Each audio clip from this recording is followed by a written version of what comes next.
Ce matin avec Yasmine Lamis, on parle discrimination, on parle sexisme aussi, Yasmine, et c'est vrai qu'on en parle, on en a beaucoup parlé, notamment avec ces people qui en ont souffert, ces femmes qui sont moins payées que les hommes. Voilà. Alors justement, cette campagne, elle est magnifique, cette campagne. Il y en a d'autres. En fait, j'ai pas osé toutes les mettre parce que voilà, mais on parle beaucoup du sexisme à l'heure actuelle. Bon, le sexisme, qu'est-ce que c'est? C'est une discrimination aussi basée sur le sexe envers une femme ou un homme. C'est illégal. Donc il y a une nouvelle loi qui a été mise en œuvre en 2014. Donc ça, c'est un peu une nouveauté en Belgique. Et cette loi, eh bien, elle va lutter contre le sexisme dans l'espace public. On parle aussi d'harcèlement de rue aussi, ou insultes, propos insultants.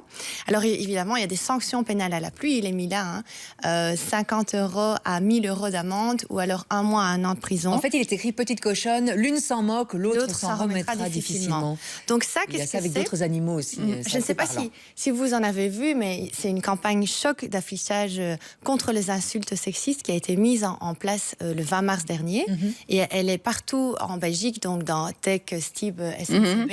Et alors, il y en a d'autres aussi qui sont mises en œuvre partout en Belgique. Et alors, ça a été organisé par l'ASBL Touche pas à ma pote Belgique. Alors, cette ASBL, eh bien, elle a été fondée par Béa Ercolini, qui est l'ancienne rédactrice en chef de Elle Belgique.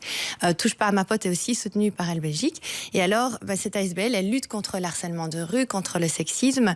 Et cette campagne, elle a été faite par shootée par des spécialistes de la mode, etc. On le voit ici, Touche pas à ma pote. Donc, c'est la photo qui affiche dans le Facebook. Et alors, c'est soutenu par Fédération Wallonie-Bruxelles. Et quelque part, cette campagne, bien, elle va permettre de mieux faire connaître la loi. Elle va permettre de sensibiliser le grand public et alors de pouvoir changer un petit peu les mentalités et les comportements. Et alors, on espère justement qu'avec cette loi, les victimes et les témoins iront plus souvent porter plainte. Parce qu'il y a, d'après une enquête récente, il semblerait que 95% des femmes disent avoir été cibles de propos sexistes. Donc 95%, c'est énorme. Et seulement 3% d'entre elles vont porter plainte. Osent en parler. Osent en parler et vont porter plainte. Évidemment, ce qui est dur, moi j'avais déjà vu et j'avais lu des commentaires et j'avais vu un petit peu, les femmes disent, mais oui, je vais porter plainte. On me dit, ce sera sans suite parce que j'ai pas pu prouver l'identité de mon agresseur, ou c'est difficile d'avoir une preuve.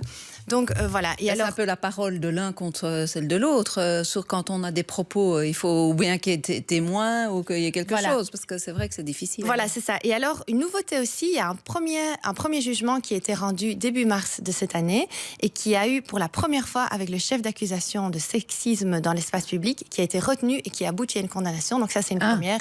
C'est une policière qui a été insultée par une personne qu'elle verbalisait et disait je ne vous parle pas, vous n'avez rien à faire là, allez travailler dans une banque. Enfin, c'était des propos vraiment sexistes. Et c'est la première fois qu'il y a un jugement en Belgique, donc ça, c'est intéressant. Alors, les recours possibles, il y en a différents, évidemment.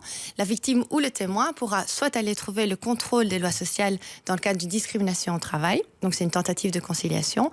On pourra aussi saisir l'Institut pour l'égalité des hommes et des femmes. Donc cet institut a été mis en place début des années 2000. Il est important, il écoute les plaintes, il peut même aider pour une médiation, pour intenter une action en justice.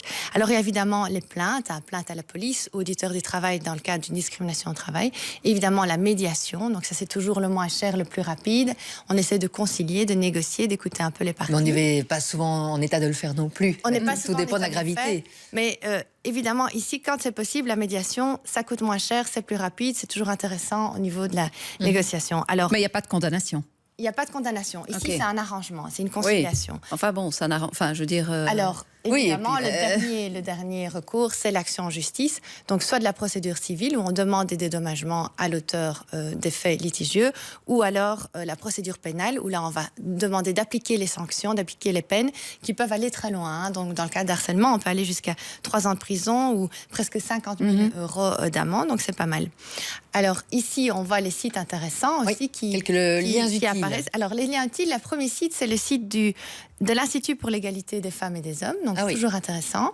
Alors, il y a aussi le site du SPF Emploi, Travail et Concertation Sociale, donc emploi.belgique.be. Il y a plein d'infos intéressantes. Il y a aussi stop.discrimination.be.